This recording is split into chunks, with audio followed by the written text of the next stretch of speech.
आज जो हम लोग सबसे पहले समझेंगे जनजाति के विषय में कि जनजाति होती क्या है। आपने अलग अलग शब्द सुने होंगे, उसके बारे में थोड़ा सा हम ध्यान देते हैं कि आपने अलग अलग शब्द सुने होंगे, इन शब्दों का मतलब क्या होता है, इन मतलबों को हमको समझना सबसे ज्यादा जरूरी है। तो आज की जो हमारी क्लास होगी वो बेसिक क्लास होगी, ताकि हम ट्राइब को समझ सकते हैं कि ट्राइब के बारे में हमें क्या क्या देखना है। जैसे हमें देखना है कि जाति क्या होती है। जनजाति को समझने से पहले हमें समझना होगा कि जाति क्या होती है। फिर हम समझेंगे कि जाति और अनुसूचित जाति में क्या फर्क होता है। फिर हमको देखना है जनजाति क्या होती है। इसी तरह हम देखेंगे अनुसूचित जनजाति क्या होती है। फिर अनुसूचित जनजाति के भीतर विशेष पिछड़े जनजाति जो होते हैं, जिसे पीवीटीजी कहा जाता है, जो आपके परीक्षा में लगातार इससे प्रश्न आ रहा है। और खास बात क्या है, ये मेंस में भी है पीवीटीजी, तो उसके बारे में जानकारी हम लेंगे। फिर हम देखेंगे घुमक्कड़, विमुक्त और अर्ध घुमक्कड़ जो जनजातियां हैं, जिसे डीएनटीज कहते हैं, नॉमिडी डिनोटिफाइज नॉमिडिक एंड सेमी नॉमिडिक ट्राइब जो हैं, उनके बारे में समझेंगे। पहले हमें इन सब के बारे में अंतर समझना होगा, ताकि हमारे दिमाग में एक वास्तविक छवि बन जाए कि हमें पढ़ना क्या है।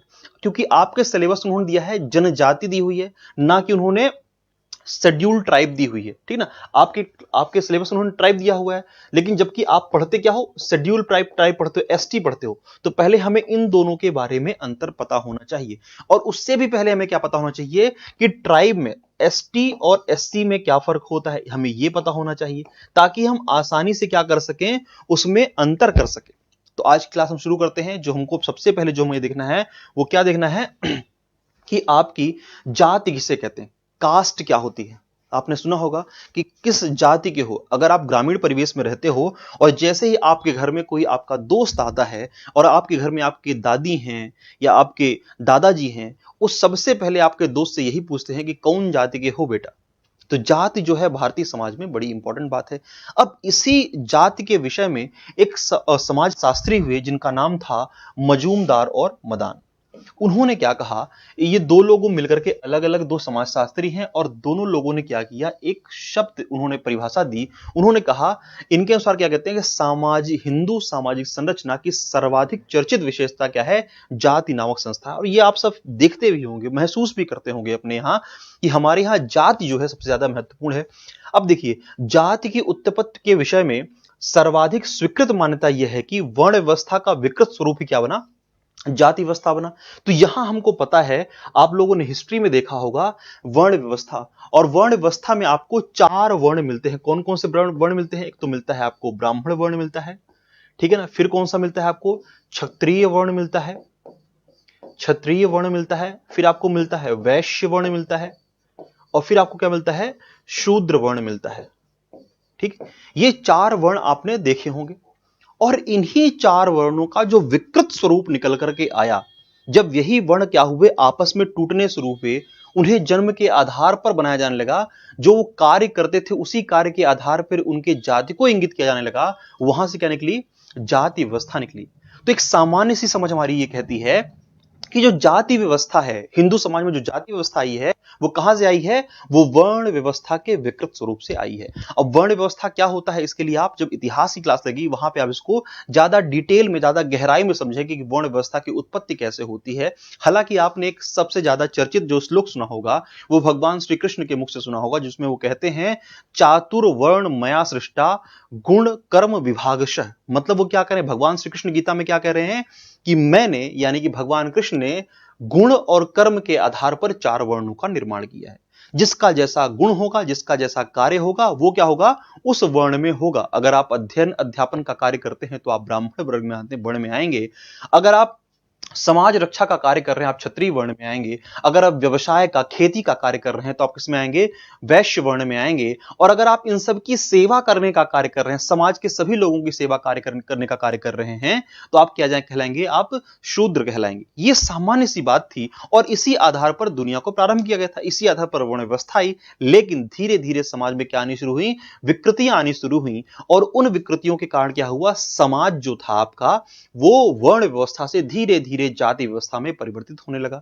मतलब कि जो लोग जो काम कर रहे थे, जैसे जिन लोगों ने चमड़े का कार्य करना प्रारंभ किया उन्हें चर्मकार कहा गया, ठीक है ना। जो लोग बांस के उत्पाद बना रहे थे, बांस के बर्तन बना रहे थे, उन्हें बसोड़ कहा गया, ठीक है ना। जो एक ही जिन्होंने एक वेद याद कर रखे थे वो क्या कहलाए, वेदी कहलाए, फिर द्विवेदी हुए, फिर त्रिवेदी हुए, फिर चतुर्वेदी हुए, और धीरे धीरे इसी आधार पर कई सारे वर्ण बनते, जातियां बनती चली गई। तो जाति क्या है, वर्ण व्यवस्था की विकृत स्वरूप है। आगे देखते हैं क्या कहला है, कह रहा है ये कि जाति व्यवस्था प्रत्येक समाज में होती है। मतलब यहां से हमें समझ में आया कि आप समाज के किसी भी क्षेत्र में चले जाएं या विश्व के किसी भी क्षेत्र में चले जाएं, वहां जाति व्यवस्था विद्यमान होगी। मतलब कि जाति व्यवस्था कैसी है, सार्वभौमिक है। फिर क्या कह रहे हैं, किंतु भारतीय समाज में यह विशेष स्वरूप में पाई जाती है। ठीक है ना। अब देखिए मैंने क्या कहा कि जो जाति व्यवस्था है वो सार्वभौमिक है। आप विश्व के किसी भी समुदाय में जाएंगे जहां पे सामाजिक संरचना बनी हुई है, अगर सामाजिक संरचना बनी हुई है तो वहां आपको जाति व्यवस्था देखने के लिए मिलेगी। ठीक है, ये समझ में आया। लेकिन भारतीय समाज में ये जाति व्यवस्था है ज्यादा प्रचलित है, ज्यादा क्लिष्ट है, ज्यादा क्या है, मजबूती के साथ बनी हुई है। फिर कहते हैं डॉक्टर जी.एस. घुरिये के अनुसार जाति व्यवस्था के 6 प्रमुख लक्षण होते हैं। अब यहां ध्यान रखिएगा, हमने एक नाम पढ़ा है डॉक्टर जी.एस. घुरिये, गोविंद सदाशिव घुरिये जी। इन्हें कहा जाता है भारतीय समाज शास्त्र का पिता। ये आप लोग याद रखेंगे, ठीक है ना। इन्हें क्या कहते हैं, जी.एस. घुरिये क्या कहते हैं, भारतीय समाज शास्त्र का पिता कहते हैं इन्हें।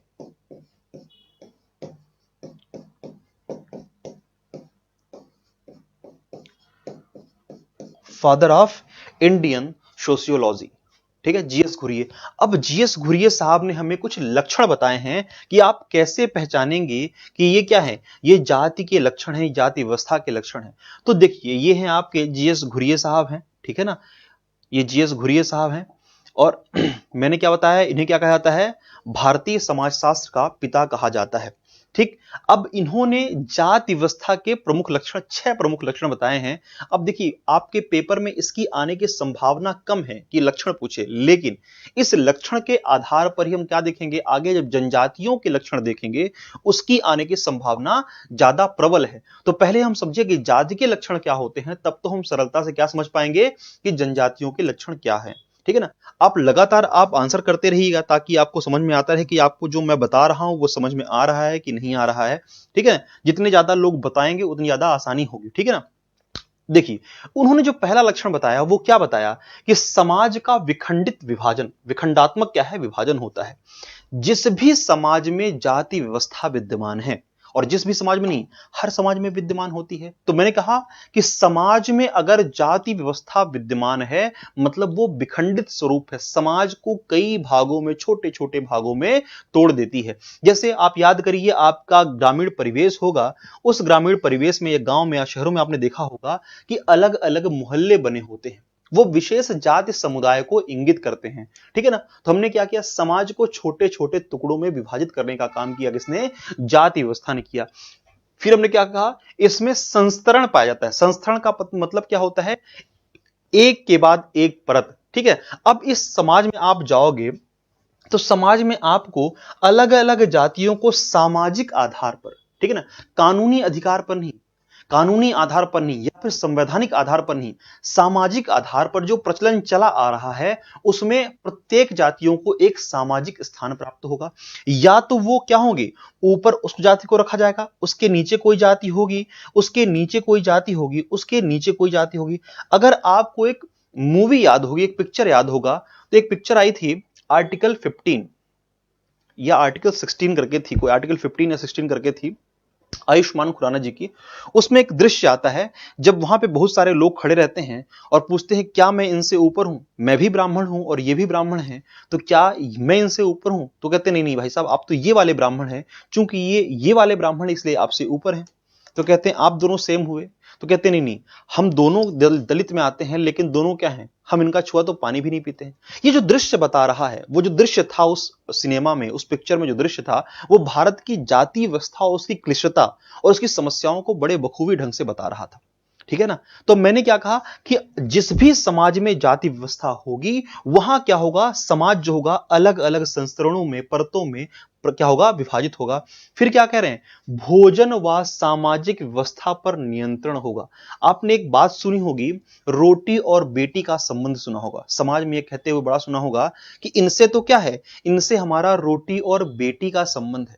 ये रोटी और बेटी का संबंध क्या है? मतलब कि इस जाति के लोग, मैंने कहा ए जाति के लोग बी जाति के लोगों के यहां वैवाहिक संबंध स्थापित कर सकते हैं, या फिर ए जाति के लोग बी जाति के लोगों के यहां भोजन कर सकते हैं। ये कहता है तो समाज में अलग अलग जाति वर्ग के यहां अलग अलग जाति वर्ग के लोग क्या करते हैं? विवाह करते हैं, और उस पर बाकायदा बड़ा नियंत्रण होता है। ठीक है ना? अगर आप सामाजिक ताने बाने को देखेंगे, ग्रामीण परिवेश में देखेंगे, तो आज भी हर जाति वर्ग के लोग हर जाति वर्ग के यहां भोजन नहीं करते हैं, या फिर हमारे यहां अंतर जातीय विवाह जो है प्रचलित नहीं है। क्यों? क्योंकि उस पर क्या है? सामाजिक नियंत्रण है। फिर क्या कह रहा है? विभिन्न उप विभागों की नागरिकों और धार्मिक योग्यता। अब मैंने क्या कहा कि हमारे समाज में अगर जातीय व्यवस्था विद्यमान है, और चूंकि ये विद्यमान है, इसलिए यहां आपको धार्मिक और सामाजिक योग्यता देखने के लिए भी मिलता है। मतलब कि समाज में हर व्यक्ति को हर प्रकार की धार्मिक प्रक्रियाएं करने का या फिर सामाजिक मान्यताएं मानने का अधिकार नहीं होता है। उनके ऊपर कुछ नियम लागू होते हैं कि आप केवल इन्हीं बातों को मान सकते हो, आप इतनी ही पूजा कर सकते हो, आप इस प्रकार की पूजा कर सकते हो। हालांकि अब ये जो ताना बाना है, ये उप विभाग का जो ताना बाना है, लगभग धीरे धीरे टूटता हुआ दिखाई दे रहा है। व्यवसाय के चुनाव का अभाव, और ये जो था, ये प्रारंभ में जब जाति व्यवस्था बनी, उसका सबसे बड़ा कारण क्या था? व्यवसाय का चुनाव। लोगों ने जिस जिस व्यवसाय को चुना, मतलब जिन लोगों ने जिन जिन व्यवसाय को चुन लिया, वो उस जाति समूह के होते चले गए। इसके कारण हुआ क्या कि उन्हें दूसरा व्यवसाय चुनने की आजादी नहीं मिली। जैसे मैंने कहा कि किसी व्यक्ति ने क्या किया? घड़ा बनाने का कार्य शुरू किया। अब वो जो घड़ा बनाने का कार्य है, ठीक ना, वो क्या कहलाएगा? कुम्हार। उसके व्यवसाय के आधार पे क्या कर दिया गया? उसका नामकरण कर दिया गया। अब जब उसके व्यवसाय के आधार पर उसका नामकरण कर दिया गया, तो यह समझा गया समाज में कि अब इसकी जो आने वाली संतानें होंगी, आने वाली जो पीढ़ियां होंगी, केवल और केवल घड़ा बनाने का कार्य करेंगी या मिट्टी से बने उत्पाद बनाने का कार्य करेंगी। तो समाज में जिन लोगों ने यह ताने बाने को तोड़ने का प्रयास किया, उन्हें सामाजिक परेशानियों का सामना करना पड़ा। तो प्रारंभ में समाज में क्या था? व्यवसाय चुनाव का अभाव था। लेकिन अब वर्तमान समय में इस व्यवसाय चुनाव पर भी क्या हो रहा है? धीरे धीरे सरलता देखने के लिए मिल रही है। और फिर हमने क्या कहा? विवाह पर नियंत्रण। मतलब क्या देखने के लिए मिला हमें? कि प्रत्येक जाति वर्ग के लिए निर्धारित कर दिया गया है कि आप इस ही जाति समूह में विवाह कर सकते हैं। ठीक है ना? तो ये किसने बताया था? तो ये जी.एस. घुरिये साहब ने बताया। किसने बताया? जी.एस.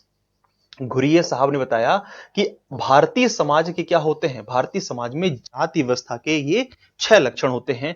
आपसे ये प्रश्न पूछा जा सकता है कि जी.एस. घुरिये साहब ने समाज में कितने जाति व्यवस्था के कितने लक्षण प्रस्तुत किए हैं? तो 6 लक्षण प्रस्तुत किए हैं। केवल आपके लिए इंपॉर्टेंट ये हैं।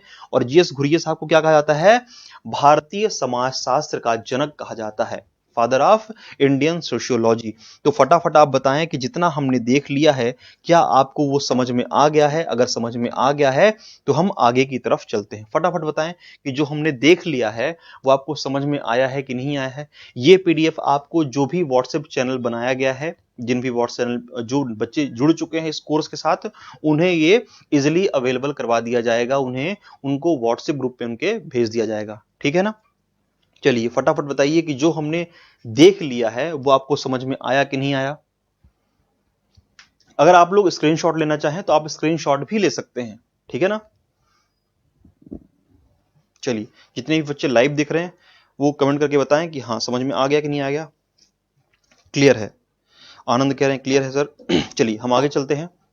भाई साहब सबको कमेंट करना है, सिर्फ आनंद को कमेंट नहीं करना है, क्योंकि केवल आनंद ही नहीं पढ़ रहे हैं, बहुत सारे लोग पढ़ रहे हैं। तो सबको क्या करना है? सबको कमेंट करना है। चलिए देखिए, अब हम देखते हैं शेड्यूल कास्ट क्या होता है। ठीक है? अनुसूचित जाति क्या होता है। अब देखिए, मैंने आपको बताया कि भारत में अलग अलग जातियां हैं। आजादी के बाद क्या किया गया, या आजादी के पहले ही लगभग भारत शासन अधिनियम 1935 में ही पहली बार शेड्यूल शब्द, अनुसूची शब्द का प्रयोग कर दिया गया था। अनुसूची, अनुसूचित, ठीक है ना? अनुसूचित शब्द से क्या बना है? अनुसूचित बना है। तो बेसिक आप समझिए कि इसमें यह कहा गया कि जो भी हमने क्या कहा? एक अनुसूची बनाई। क्या बनाई हमने? एक अनुसूची बनाई। ठीक? और इस अनुसूची में हमने जिन जिन जातियों को रखा वो क्या कहलाए? अनुसूचित जाति कहलाए। केवल इतना सा फर्क है कि संविधान में हमारे एक सूची बना दी गई है कि इस जाति के लोग पिछड़े हैं या फिर इनको सामाजिक आर्थिक समानता प्राप्त नहीं थी, ठीक है, ये किसी कारणवश पीछे रह गए थे, हम उन्हें इसमें शामिल कर रहे हैं ताकि उनका सामाजिक उत्थान कर सकें, तो वो क्या कहलाए, शेड्यूल कहलाए, शेड्यूल कास्ट कहलाए, अनुसूचित जाति कहलाए। सिंपल सा मतलब, ऐसी जातियां जो भारत सरकार की सूची में, संवैधानिक सूची में शामिल हैं, वो क्या कहलाएंगी, वो कहलाएंगी अनुसूचित जाति कहलाएंगी। ठीक है ना। अब देखिए, हम देखें इसमें देखते हैं क्या लिखा हुआ है। शेड्यूल शब्द का तात्पर्य अनुसूची अर्थात वे जातियां या जाति समूह जिन्हें संविधान के अनुच्छेद 366 क्लॉज 24, ये आपके लिए इंपॉर्टेंट है कि संविधान के किस अनुच्छेद में शेड्यूल कास्ट, अनुसूचित जाति शब्द का प्रयोग किया गया, सूची दी गई है, तो अनुच्छेद 266 24 में दिया गया है के तहत परिभाषित करते हुए अनुच्छेद 241 के तहत सूचीबद्ध किया गया। इन दोनों ही अनुच्छेदों में क्या किया गया है, वर्णित किया गया है। किसको वर्णित किया गया है, अनुसूचित जाति शब्द को परिभाषित किया गया है। अगर हम आगे देखते हैं तो हमारे लिए जो इंपॉर्टेंट है, छोटे छोटे फैक्टर जो आपके कलर दिख रहे हैं, ये आपके लिए बड़े इंपॉर्टेंट जाते हैं। ये क्या करा है कि वर्ष 2011 की जनगणना के अनुसार, और ध्यान रखेंगे अभी तक नई जनगणना की रिपोर्ट नहीं आई है, इसलिए जो भी प्रश्न आएंगे जनगणना के, किससे आएंगे, वर्ष 2011 के अनुसार के ही आएंगे। ठीक है ना। तो वो जरूरी नहीं है कि आपके पेपर में ये मेंशन करेगा कि 2011 की जनगणना के अनुसार, वो सीधे पूछेगा कि जनगणना के अनुसार मध्य प्रदेश में या भारत में कितने प्रतिशत क्या है आपकी अनुसूचित जातियां हैं। तो भारत में कितनी प्रतिशत है, 16.6% क्या मिलती हैं, अनुसूचित जातियां मिलती हैं। और मध्य प्रदेश की बात करते हैं तो 15.6% हिस्सा है। तो यहां हमको देखने के लिए क्या मिला कि भारत की कुल जनसंख्या का, हमने क्या कहा, भारत की कुल जनसंख्या का जो है कितने प्रतिशत, तो 16.6% जो हिस्सेदारी है किसकी है, शेड्यूल कास्ट की है। अगर हम बात करते हैं यही एमपी के परिप्रेक्ष्य में, मध्य प्रदेश के परिप्रेक्ष्य में बात करते हैं तो कितने हैं ये हैं आपके 15.6% जनजातियों की बात कही, सॉरी अनुसूचित जाति की बात कही है। तो ये हमारे पास यहां से 3 फैक्टर निकल के आए। हमने क्या कहा कि किस अनुच्छेद में वर्णित किया गया, तो अनुच्छेद 266-24 में और अनुच्छेद 241 में वर्णित किया गया है। इसके अलावा हमने क्या देखा, तो मध्य भारत की कुल जनसंख्या का 16.6% जो हिस्सेदारी है किसकी है, शेड्यूल कास्ट की, अनुसूचित जाति समूह की है। और मध्य प्रदेश में अगर बात करते हैं तो 15.6% हिस्सेदारी किसकी है बच्चों, तो वो किसकी है आपके, चलिए शेड्यूल कास्ट की है। अब आगे चलते हैं, यहां हमको थोड़ी थोड़ी जो ये आपके पेपर में सीधे प्रश्न आएंगे और कई बार आ चुके हैं, तो इसको हम थोड़ी थोड़ी करके फटाफट देख लेते हैं। क्या कहा गया है, अनुसूचित जाति के संबंध में हमको क्या क्या देखने के लिए मिल रहा है कि मध्य प्रदेश में कुल अनुसूचित जातियों की संख्या कितनी है, 48 है, 48 है। कितनी है, 48 है। इसे आप ऐसे ही याद रखेंगे, ठीक है ना, कि मध्य प्रदेश में जो कुल अनुसूचित जातियां, जैसे आप याद करते हो कि मध्य प्रदेश में कुल अनुसूचित जनजातियां कैसी हैं, वैसे ही आपको पता होना चाहिए कि मध्य प्रदेश में कुल अनुसूचित जातियां कितनी हैं। जैसे जनजातियां होती हैं वैसे जातियां होती हैं। टोटल संख्या जो लिस्टेड है मध्य प्रदेश में वो कितने लिस्टेड हैं, आपको 48 जो कास्ट हैं वो कैस में है, शेड्यूल कास्ट में आते हैं। मध्य प्रदेश में सर्वाधिक अनुसूचित जाति जनसंख्या वाला जिला कौन सा है, आपको सर्वाधिक अनुसूचित जाति जनसंख्या का जो जिला मिलेगा वो कौन सा मिलेगा, इंदौर मिलेगा।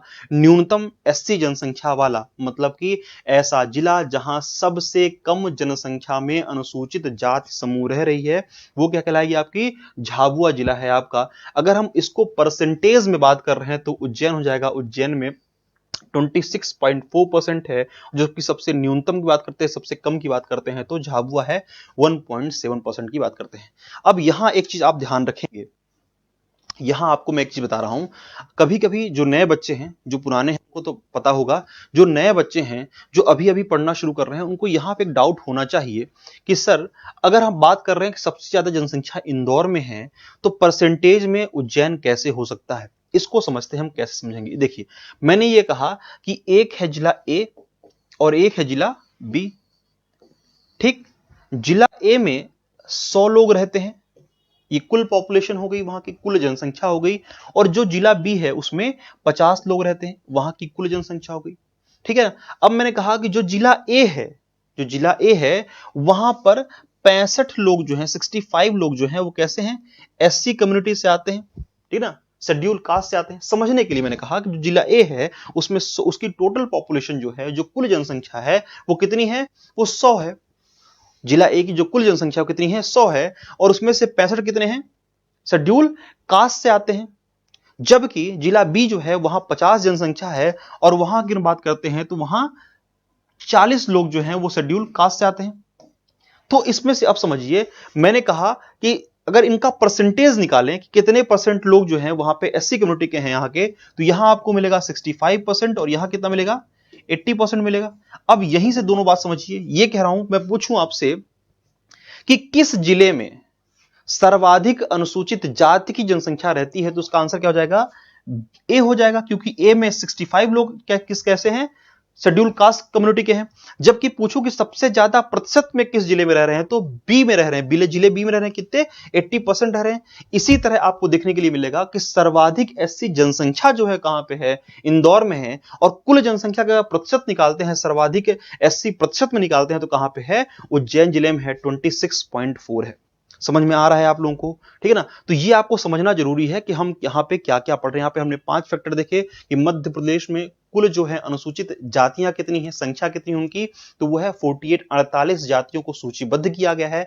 सर्वाधिक जनसंख्या कहां मिलती है आपको देखने के लिए, तो ये आपको मिलेगी कहां पे, इंदौर में देखने के लिए मिलेगी। अगर हम न्यूनतम जनसंख्या की बात कर रहे हैं तो झाबुआ में देखने के लिए मिलेगा हमें। अगर हम बात करते हैं प्रतिशत में, सर्वाधिक प्रतिशत में अनुसूचित जाति कहां रह रही है, तो उज्जैन में। और यही बात हम अगर न्यूनतम के परिप्रेक्ष्य में बात करते हैं तो क्या हो जाएगा, झाबुआ। ये 4 फैक्ट हमने पढ़ लिए, 5 फैक्ट हमने पढ़ लिए। उम्मीद है कि आपको ये समझ में आ गया होगा। जिसको स्क्रीनशॉट लेना होगा स्क्रीनशॉट लेते चलेंगे ताकि आपको समझने में आसानी रहे, ठीक है ना। और जिनके पास कोई किताब है उस किताब में ये सब चीजें होंगी, अगर नहीं होंगी तो आप क्या करते चलेंगे, आप लिखते चलेंगे ताकि आपको समझने में आसानी रहे, ठीक है ना। चलिए हम आगे चलते हैं। ठीक, अब हमसे ये देख रहे हैं, हमको ये देखना है कि अनुसूचित जाति लिंगानुपात, ठीक है ना। अब यहां पे हमें कुछ कुछ चीजें पता होनी चाहिए जो हमको जाननी है। देखिए हमने क्या कहा, प्रदेश में कुल अनुसूचित जाति लिंगानुपात कितना है, 920। अगर हम बात करते हैं कि लिंगानुपात होता क्या है, सबसे पहले तो हमें पता होना चाहिए कि भाई लिंगानुपात होता क्या है। तो लिंगानुपात क्या कहलाता है, किसी भी क्षेत्र में 1000 पुरुषों में महिलाओं की संख्या,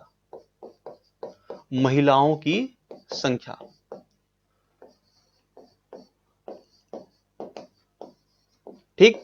मैंने क्या कहा, किसी भी क्षेत्र विशेष में, भौगोलिक क्षेत्र में प्रति 1000 पुरुषों में महिलाओं की संख्या कितनी है, वो क्या कहलाता है, लिंगानुपात कहलाता है। अभी यहां पे आपको जो छोटी छोटी बातें ध्यान देनी है, अभी हाल फिलहाल में आपको देखने के लिए मिला होगा नेशनल फैमिली हेल्थ सर्वे 5, राष्ट्रीय स्वास्थ्य सर्वेक्षण जो आया था, राष्ट्रीय पारिवारिक स्वास्थ्य सर्वेक्षण 5 जो आया था, उसके अंतर्गत नए लिंगानुपात के आंकड़े आए हैं और वो आपके पेपर के लिए इंपॉर्टेंट हो जाएंगे। उसमें से पूछ जाएगा कि इसके अनुसार बताइए लिंगानुपात, या फिर जो सामान्यतः 2011 की जनगणना है उसके अनुसार बताइए, ठीक है ना। तो नेशनल फैमिली हेल्थ सर्वे हम आगे देखेंगे, जब हम लोग शेड्यूल ट्राइब पढ़ेंगे वहां 2-3 फैक्टर आते हैं, वहां हम इसके बारे में आपको बताएंगे, विशेष रूप से बता देंगे, ठीक है ना।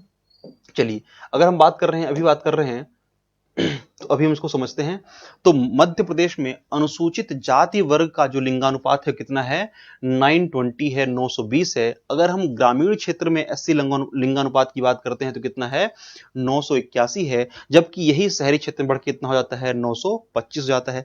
अब ये इंपॉर्टेंट नहीं है, अगर आप चाहो तो इन दोनों को स्किप भी कर सकते हो, आपके लिए केवल और केवल ये 920 का जो आंकड़ा है ये इंपॉर्टेंट है। लेकिन इसके नीचे जो लिखा हुआ है सर्वाधिक एससी लिंगानुपात वाला जिला कौन सा है, ये आपके लिए इंपॉर्टेंट है, बालाघाट। अगर आप नंबर याद नहीं करना चाहते हैं तो नंबर याद ना करें, क्योंकि आज तक ऐसा प्रश्न नहीं आया है नंबर के फॉर्म में, लेकिन ये जिले के फॉर्म में कई बार ये प्रश्न पूछा जा चुका है कि मध्य प्रदेश के किस जिले में अनुसूचित जाति का लिंगानुपात सर्वाधिक है। ये आपको कई बार देखने के लिए मिल जाएगा। तो इसका आंसर क्या हो जाएगा, बालाघाट हो जाएगा। फिर आपसे पूछेगा न्यूनतम एससी लिंगानुपात वाला जिला, सबसे कम किस जिले में एससी लिंगानुपात है, तो क्या हो जाएगा आपके लिए वो भिंड हो जाएगा। सामान्यतः हर जगह लिंगानुपात में भिंड ही आपको न्यूनतम देखने के लिए मिलता है। उससे भी इंपॉर्टेंट आपको ये देखने के लिए मिल जाएगा, पूछेगा कि मध्य प्रदेश में सर्वाधिक लिंगानुपात वाली जाति समूह कौन सी है, मतलब वह जाति समूह बताइए जिसका लिंगानुपात कैसा है, सर्वाधिक है। तो वो हो जाएगा आपके लिए भानुमति करके क्या है, एक जाति समूह है, उसका लिंगानुपात सर्वाधिक है। इसी तरह न्यूनतम लिंगानुपात वाली अगर हम जाति समूह की बात करते हैं तो एक बहना जाति समूह मिलती है, उसका हमें क्या देखने के लिए मिलता है, सबसे कम लिंगानुपात देखने के लिए मिलता है। तो हमने क्या कहा, आपको ये नंबर याद नहीं करने हैं, अगर आप चाहो तो ये नंबर जैसे इसमें लिखा हुआ सबसे कम में बहना में 786, अगर आप ये याद करना नहीं चाहते हैं तो ना करें, क्योंकि इसकी ज्यादा आवश्यकता नहीं है। लेकिन अगर आप ये, आपको ये तो याद करने पड़ेंगे, सबसे कम बहना जाति समूह का लिंगानुपात है, सबसे ज्यादा भानुमति का है, सबसे ज्यादा लिंगानुपात वाला जिला, एससी लिंगानुपात वाला जिला कौन सा है आपका, बालाघाट है। और न्यूनतम लिंगानुपात वाला जिला कौन सा हो जाएगा आपका, भिंड हो जाएगा। प्रदेश में एससी लिंगानुपात कितना है, 920 है। तो आपको ये कुछ बेसिक बेसिक फैक्टर हैं जो आपको याद करने पड़ेंगे। फटाफट आप स्क्रीनशॉट ले लीजिए और बताइए कि क्या आपको समझ में आ रहा है, यहां तक क्लियर है। फटाफट बताएं कि जो हमने अभी तक पढ़ रखा है, जो हमने अभी तक देखा है, क्या आपको वो समझ में आ गया है। अगर समझ में आ गया है तो बताइए, फिर हम लोग क्या करें, आगे चलते हैं। जितने लोग लाइव हैं वो फटाफट बताएं कि आपको ये समझ में आ गया है क्या। अगर आ गया है तो बताएं, समझ में आ गया है तो।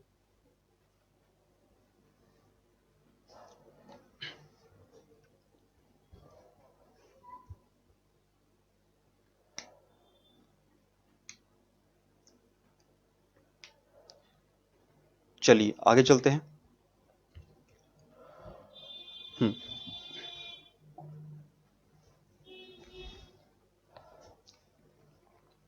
अब हमें ये देखना है कि ये भी आपके पेपर में प्रश्न आ चुका है, पीएससी में ये प्रश्न पूछा जा चुका है। हमें ये देखना पड़ेगा, ये पीएससी में प्रश्न पूछा जा चुका है, मध्य प्रदेश की सबसे बड़ी अनुसूचित जाति समूह, मतलब कौन सी जाति समूह जो है वो सबसे ज्यादा जनसंख्या में पाई जाती है। तो आप देखेंगे मोची, जाटो, सतनामी, और ध्यान रखेंगे इन तीनों को एक ही जाति समूह माना गया, ये अलग अलग जाति समूह नहीं है। कुछ किताबों में इनके लिए अलग शब्दों का प्रयोग किया गया है, लेकिन माननीय सुप्रीम कोर्ट के कहने के पश्चात उस शब्द को किताबों से हटा दिया गया है और उसके स्थान पर मोची, जाटो, सतनामी अलग उनके नाम रखे गए हैं। ठीक। अरुण कह रहे हैं सर समझ में आ गया है। आनंद, दुर्गेश, वेरी गुड। चलिए समझ में आ रहा है, जरूरी है। चलिए आगे चलते हैं। तो मैंने क्या कहा कि अगर आपसे पूछा जाता है कि मध्य प्रदेश की सर्वाधिक जनसंख्या वाली अनुसूचित जाति समूह कौन सी है, तो मोची, जाटो, सतनामी। अब ध्यान रखेंगे अगर आपके पेपर में इन तीनों में से कोई एक नाम आता है, चाहे वो मोची आ जाए, चाहे वो जाटो आ जाए, चाहे वो सतनामी आ जाए, उनका मतलब इन तीनों जाति समूह से होता है, इन सबको एक ही जाति समूह माना गया है। उसके बाद जो आती है आपकी बहाली आती है, ठीक है, कहीं कहीं ये बहोली लिखा हुआ है, कहीं कहीं पे बहरोलिया आपने सुना होगा, वो सब मिलाकर के एक ही हैं, उन्हें बहाली, बहोली या बहरोलिया लिखा जाता है। और वो कितनी है, 11.4% है। तो आप मोची, जाटो, सतनामी और बहोली का क्या करेंगे या बहाली का क्या करेंगे, परसेंटेज याद रखेंगे। उसके बाद महार जनजाति महार जाति आती है, फिर कोली या कोरी आती है। सामान्यतः आप लोगों ने कोरी शब्द सुना होगा, ठीक है ना, ये क्या है, ये अपभ्रंश शब्द है, वास्तविक शब्द उसका क्या है, कोली है, ठीक है ना। तो वो हो जाती है, फिर आती है भंगी। तो हमारे यहाँ ये जो 5 जाति समूह हैं मध्य प्रदेश में सर्वाधिक प्रतिशत में पाई जाती हैं, सर्वाधिक जनसंख्या पाई जाती है, कौन कौन सी हैं, तो मोची, जाटो और सतनामी हो गई, फिर है आपकी बहाली, फिर है आपकी महार, फिर कोरी और फिर भंगी। ये 5 क्रम आपको याद होना चाहिए। हो सकता है आपसे पेपर में पूछ दे कि जनसंख्या के आधार पर इनको घटते क्रम में लगाइए। मध्य प्रदेश में सर्वाधिक या न्यूनतम एससी जनसंख्या वाले जातियों को सूचीबद्ध कीजिए, श्रेणीबद्ध कीजिए, आरोही क्रम में, अवरोही क्रम में। क्योंकि ये देखने के लिए मिला है कि पिछले कुछ वर्षों में मध्य प्रदेश लोक सेवा आयोग ने ऐसे प्रश्नों को बहुत पूछा है जनसंख्या के परिप्रेक्ष्य में, या आरोही और अवरोही क्रम के। अगर आप पिछले 4-5 साल के प्रश्न उठा के देखेंगे तो लगातार आरोही और अवरोही क्रम के क्वेश्चन आते हैं। पिछली बार अगर आपको याद होगा तो 2024 में उन्होंने क्या पूछा था, एक पर्वत चोटियों को लेकर के शायद उन्होंने एक प्रश्न पूछा था, जहां पे आरोही और अवरोही क्रम में लिखना था, लेकिन वो हिंदी और अंग्रेजी में अलग अलग हो गया था, इसलिए उस प्रश्न को क्या कर दिया गया था, डिलीट कर दिया गया था। ठीक है, आगे चलते हैं हम लोग, आगे चलते हैं तो देखते हैं हम लोग अनुसूचित जाति साक्षरता, ये सामान्य सा प्रश्न है, आप लोगों ने देखा होगा, ये यहाँ पे इसको सही कर लीजिएगा। यहाँ पे जो लिखा हुआ है इसका मतलब है 66.16%। वो परसेंटेज लिखने में थोड़ा गलती हो गई होगी कि मध्य प्रदेश में अनुसूचित जाति की जो साक्षरता है, अनुसूचित जाति की साक्षरता कितनी है, 66.16% है। अगर पुरुष साक्षरता की बात करते हैं कि अनुसूचित जाति समुदाय में पुरुष कितने प्रतिशत जो हैं वो साक्षर हैं, तो 76.7% है। अगर हम महिलाओं की बात करते हैं तो 54.7% को देखने के लिए मिलता है। लेकिन अगर हम सर्वाधिक एससी साक्षरता वाला जिला की बात करते हैं तो बालाघाट हमें देखने के लिए मिलता है। इतने ही फैक्टर आपके लिए काम के हैं, केवल इसीलिए इतना ही लिखा गया है। आगे चलते हैं, हम लोग देखते हैं। देखिए, अब हम आते हैं ट्राइब में। तो हमने क्या किया, सबसे पहले हमने समझा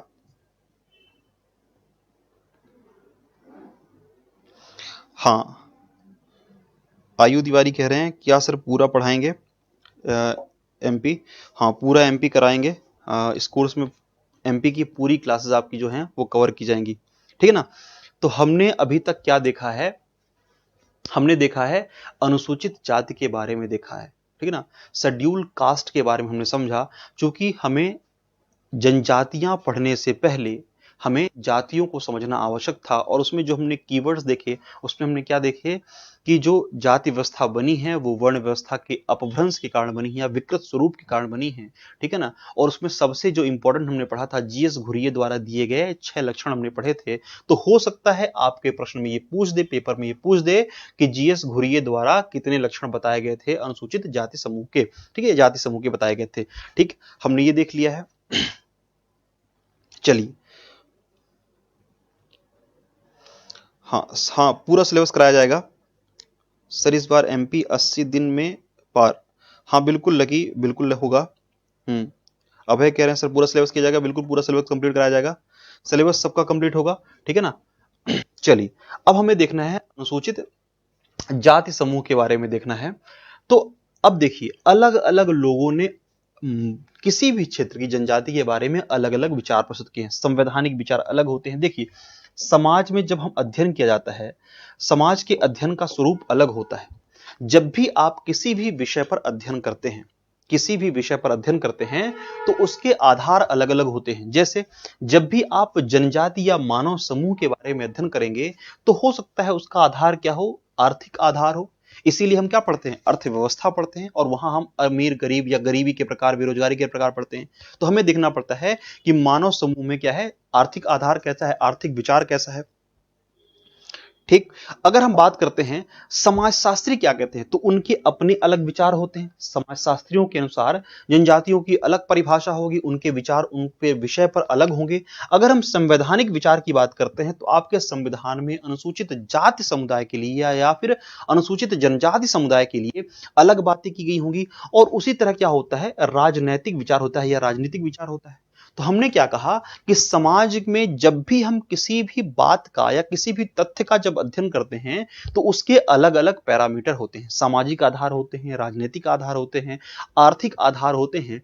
इसीलिए जब हम अलग अलग विषयों को पढ़ते हैं उनमें सब में समावेशित करते हैं। जैसे आपने जब पढ़ा होगा पॉलिटी, आप देखेंगे तो मेंस के आपके चैप्टर में यूनिट 4 और यूनिट 5 में क्या दिया गया है, वहां भी जनजाति दी हुई है, लेकिन वो राजनीतिक आधार पर पूछते हैं कि इनका राजनीति में क्या योगदान है या उन्हें कैसे महत्व दिया जाएगा, कैसे उनके मुद्दों को उठाया जाएगा। हम आर्थिक परिप्रेक्ष्य पढ़ते हैं, वहां मानव समूह का क्या करते हैं, अर्थव्यवस्था के आधार पर अध्ययन करते हैं, ठीक है ना। समाज शास्त्र में हम मानव समुदाय का क्या करते हैं, मानव समूह का समाज शास्त्रों के आधार पर अध्ययन करते हैं। और इसी तरह क्या करते हैं, हम क्या करते हैं, संवैधानिक आधार पर भी अध्ययन करते हैं। तो हमें अलग अलग विषयों पर अलग अलग लोगों के मत देखने के लिए मिलते हैं। और उसमें जो सबसे ज्यादा इंपॉर्टेंट है वो क्या है, समाजशास्त्री मत है जनजातियों के विषय में। चलिए हम इसको आगे देखते हैं कि अलग अलग समाजशास्त्रियों ने क्या क्या कहा है जनजातियों के विषय में। हर जनजाति में या हर समाजशास्त्री का मत अलग अलग होता है, ठीक। चलिए, अब हमने क्या कहा कि जनजाति के विषय में अलग अलग समाजशास्त्रियों ने अपने अलग अलग मत प्रस्तुत किए। अब देखिए होता क्या है कि हर समाजशास्त्री एक क्षेत्र विशेष में अध्ययन करते हैं। जैसे कोई व्यक्ति होगा जो नीलगिरी के क्षेत्र में जो जनजातीय समूह रह रहा होगा उनका अध्ययन कर रहा होगा, कोई होगा जो भारत के पश्चिमी क्षेत्र में या पूर्वी क्षेत्र में या उत्तरी क्षेत्र में जो जनजातियां रह रही हैं उनका अध्ययन कर रहा होगा, कोई समाजशास्त्री होगा जो बैगा जनजाति के सामाजिक परिवेश का अध्ययन कर रहा होगा। तो अलग अलग समाजशास्त्रियों ने उस क्षेत्र के आधार पर अपनी समझ को विकसित करके बताया कि अगर इस समाज में रहने वाले जनजाति का स्वरूप वैसा है तो समाज में जो अलग अलग क्षेत्रों में अलग अलग जनजातियां रह रही हैं उनका भी स्वरूप कैसा होगा, वैसा ही होगा। ठीक, तो हमने क्या कहा, जनजाति का अर्थ और परिभाषा के संबंध में यहां पे क्या कर लीजिएगा, जनजाति के अर्थ, जनजाति के अर्थ व परिभाषा के संबंध में अलग अलग समाजशास्त्रियों ने और संस्थाओं द्वारा अलग अलग मत प्रस्तुत किए हैं। सभी लोगों ने अपने अलग अलग मत दिए हैं जो आपके लिए प्रमुख हैं, उन पर हम क्या करते हैं, उन पर हम चर्चा करते हैं। जैसे अब एक समाजशास्त्री हुए गिलिन और गिलिन, इनको आप समाजशास्त्र में आप बहुत ज्यादा पढ़ने के लिए आपको मिलता है। उन्होंने क्या कहा, उन्होंने जनजाति को परिभाषित करते हुए कहा स्थानीय समूहों का ऐसा समुदाय, मतलब एक छोटे से स्थानीय क्षेत्र में अलग अलग समूह क्या कर रहे हैं, निवास कर रहे हैं। हमने क्या कहा, गिलिन और गिलिन साहब ने कहा, इसमें मैं कुछ नहीं कह रहा हूं, जो भी कह रहे हैं, कौन कह रहे हैं, गिलिन और गिलिन साहब कह रहे हैं। उन्होंने कहा कि एक क्या है, एक क्षेत्र है, ये क्षेत्र होगा, इसमें क्या है, छोटे छोटे क्या है, समूह रह रहे हैं और इन समूहों से मिलकर क्या बन रहा है, समुदाय बन रहा है। और अगर इस समुदाय का जो ये समुदाय बनके तैयार हुआ है, अगर वो समुदाय एक विशेष क्षेत्र में निवासरत है, क्या कर रहा है, वो किसी एक विशेष क्षेत्र में निवासरत है, उनका निवास क्षेत्र विशेष है, या फिर उनकी भाषा विशेष है, क्या है, उनकी भाषा विशेष है और उनकी संस्कृति विशेष है, क्या है, उनकी संस्कृति विशेष है, तो वो एक जनजाति हो सकते हैं या जनजाति कहा जाएगा। अब तो यहां ध्यान रखिएगा, गिलिन और गिलिन साहब ने क्या किया, मानव समूह का अध्ययन किया और उन्होंने किसी भी समूह को जनजाति समूह घोषित करने के लिए केवल 3 विशेषताएं बताई। क्या क्या बताया, एक निवास स्थल की विशेषता बताई, उनका विशेष निवास स्थल होना चाहिए। दूसरा क्या बताया, उनकी भाषा विशेष होनी चाहिए। और फिर क्या कहा, उनकी संस्कृति एक होनी चाहिए, ऐसा ना हो कि उनकी संस्कृति पृथक पृथक हो। अगर ये तीनों गुण मिल रहे हैं किसी भी क्षेत्र में, किसी भी समुदाय में, तो वो जनजाति कहे जा सकते हैं। ये किसने कहा, ये गिलिन और गिलिन साहब ने कहा है।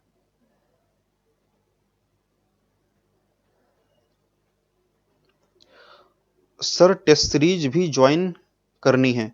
बिल्कुल सोनल, आप टेस्ट सीरीज ज्वाइन कर सकती हैं, बिल्कुल आप टेस्ट सीरीज ज्वाइन कर सकती हैं। इस कोर्स के साथ आपको टेस्ट सीरीज भी देखने के लिए आपको मिलेगा। टेस्ट सीरीज आप हो जाएगा जब आप का कोर्स लगभग क्या होगा, आखिरी दौर पे चलेगा, वहां हम क्या करेंगे, आपको एफएलटी आपके द्वारा आपको एफएलटी उपलब्ध कराई जाएगी। चलिए आगे चलते हैं हम लोग। तो गिलिन और गिलिन साहब ने क्या कहा है, यहां पे हमें देखने के लिए बात मिलती जो है, गिलिन और गिलिन ने केवल 3 मानदंडों का प्रयोग किया है और उन्होंने ये सार्वभौमिक परिभाषा दी है। चाहे वो आप मध्य प्रदेश की जनजातियों के बारे में बात कर रहे हो, या फिर किसी और देश की, ब्राजील की जनजातियों के बारे में बात कर रहे हो, या फिर कोई अगर केन्या में जनजाति रह रही हो उसके बारे में बात कर रहे हो, उन सब के एक सामूहिक सार्वभौमिक परिभाषा के तौर पर उन्होंने 3 विशेषताओं के बारे में बताया है। अगर हम आगे चलते हैं तो टीवी नायक जो हुए, ये मध्य प्रदेश और भारत की जनजातीय विशेषताओं के अध्ययन करने वाले उन प्रमुख समाजशास्त्रियों में शामिल थे जिन्होंने एक नई दिशा प्रस्तुत की, किसको, भारतीय और मध्य प्रदेश की जनजाति समुदाय के अध्ययन के विषय में। टीवी नायक ने एक बड़ी ही इंपॉर्टेंट परिभाषा दी। उन्होंने क्या कहा कि एक जनजाति परिवारों अथवा परिवारों के समूह का संग्रह है। मतलब क्या कह रहा है कि जो जनजाति होता है, एक जनजाति जो होती है, वो कुछ परिवारों का या समुदायों का या परिवारों के समूह का एक संग्रह है जिसका एक सामान्य नाम होता है। तो यहां पर इन्होंने क्या कहा, देखिएगा, इन्होंने एक विशेषता बताई, क्या होना चाहिए, इनका एक सामान्य नाम होना चाहिए। टीवी नायक ने क्या कहा, एक सामान्य नाम होना चाहिए जिसके सदस्य एक ही भूभाग पर क्या कर रहे हैं, निवास करते हो। उनका निवास स्थल कैसा होना चाहिए, एक ही होना चाहिए, वो एक ही बोली बोलते हो। मतलब भाषा के आधार पर भी टीवी नायक साहब ने क्या कहा, एक विशेषता बताई। फिर उन्होंने कहा विवाह व्यवस्था के कुछ के प्रति कुछ निषेधों का पालन करना चाहिए। मतलब कि जो उनकी परंपराएं हैं, नियम हैं, रीतियां हैं, रिवाज हैं, उनमें कुछ निषेध होना चाहिए। जैसे सामान्य समाज में निषेध है कि हम इस जाति समूह के बाहर विवाह नहीं करेंगे। पूजा पद्धतियों में हमें केवल क्या होता है कि जब पूजा करेंगे तो हम पूर्व दिशा की तरफ ही बैठेंगे या ये काम नहीं करेंगे, इसे कहते हैं निषेध होना। ठीक है ना। तो उन्होंने क्या कहा कि विवाह के संबंध में और व्यवस्था के संबंध में या व्यवसाय के संबंध में क्या होना चाहिए, कुछ निषेध भी होना चाहिए, तथा जिन्होंने एक आदान प्रदान संबंधी तथा पारस्परिक कर्तव्य विषयक एक निश्चित व्यवस्था का विकास कर रखा है। देखिए, उन्होंने टीबी नायक साहब ने बहुत सारे क्षेत्रों को छूने का प्रयास किया। हमने क्या देखा, जहां गिलिन और गिलिन ने किसी भी जन समुदाय को केवल 3 आधारों पर जनजाति मानने की व्यवस्था बताई या विचार प्रस्तुत किया, वहीं टीबी नायक ने अलग अलग बातें कही। कैसे कहा, उन्होंने क्या कहा, एक सामान्य नाम होना चाहिए, एक ही भूभाग पर निवास करते हैं। इसको हम आगे डिटेल पढ़ेंगे कि एक ही भूभाग का मतलब क्या है, एक ही बोली बोलते हो, विवाह व्यवसाय और व्यवस्था के संबंध में कुछ निषेध नियमों का पालन करते हो, साथ ही साथ क्या करते हो, एक आदान प्रदान और क्या कह रहा है, पारस्परिक कर्तव्य। अब ये सबसे इंपॉर्टेंट है। आपने देखा होगा कि जो जनजातीय समुदाय होते हैं वो वस्तु विनिमय प्रणाली पर बात करते हैं, उनमें सामूहिकता का गुण बड़ा प्रबल होता है। ठीक है ना। उनके यहां कुछ भी त्योहार होता है तो वो आपस में एक साथ मिलकर के वो त्योहार करते हैं। इसलिए क्या कहा, पारस्परिक कर्तव्य है।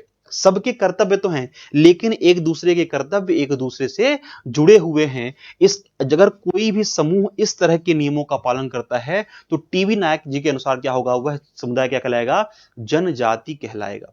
समझ में आया। अगर आपको समझ में आ गया है टीबी नायक जी ने क्या कहा, तो फटाफट आगे बताएंगे।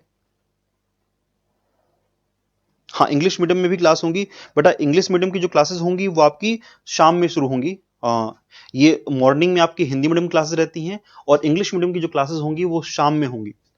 चलिए, तो टीबी नायक का हमने देख लिया, टीबी नायक साहब ने क्या कहा है। इसके आगे हम देखते हैं तो यहां आपको देखने के लिए मिलेगा कि डॉक्टर मजूमदार ने, एक डॉक्टर मजूमदार हुए जिन्होंने जनजातियों के विषय में बड़ा अध्ययन किया, उन्होंने अपनी पुस्तक, अब यहां ध्यान रखिएगा, आपकी याद करने के लिए जो सबसे इंपॉर्टेंट है, सीधे सीधे प्रश्न पूछ देता है, क्योंकि आपके सिलेबस में एक पॉइंट ये भी है, जनजातियों के समूह में रचनाएं। ठीक है ना। वहां आपको देखना पड़ेगा। मैंने क्या कहा कि डॉक्टर मजूमदार, तो यहां एक शब्द ये आपके लिए इंपॉर्टेंट हो गया, डॉक्टर मजूमदार हो गए।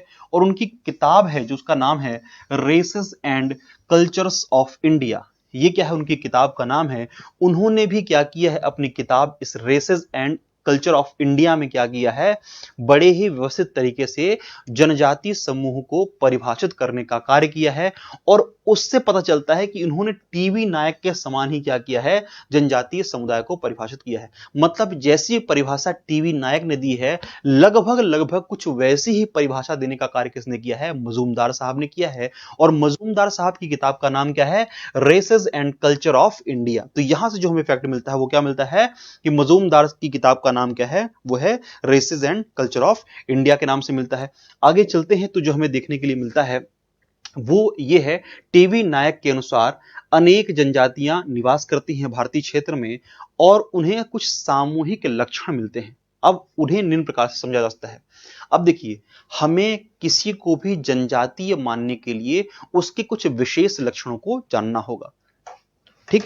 अब इन लक्षणों को जब तक हम नहीं समझ पाते हैं तब तक हमें आगे समझ में नहीं आएगा कि जो भारतीय संविधान के तहत जो कमेटियां बनाएंगी, जो समितियां बनाएंगी, उन्होंने कैसे तय किया कि इस जनजाति समूह को हमको अनुसूचित जनजाति की श्रेणी में रखना है। तो पहले हम समझेंगे कि टीबी नायक के अनुसार क्या क्या लक्षण हैं, फिर हम देखेंगे कि आगे चल करके भारतीय संविधान में जो कमेटियां बनाएंगी भारतीय संविधान के तहत या फिर भारत सरकार के तहत, उन्होंने किस प्रकार से जनजातियों को अनुसूचित जनजाति की श्रेणी में शामिल किया है। ठीक है। अगर आपको स्क्रीनशॉट लेना है तो स्क्रीनशॉट ले लीजिए, फिर हम शुरू करते हैं।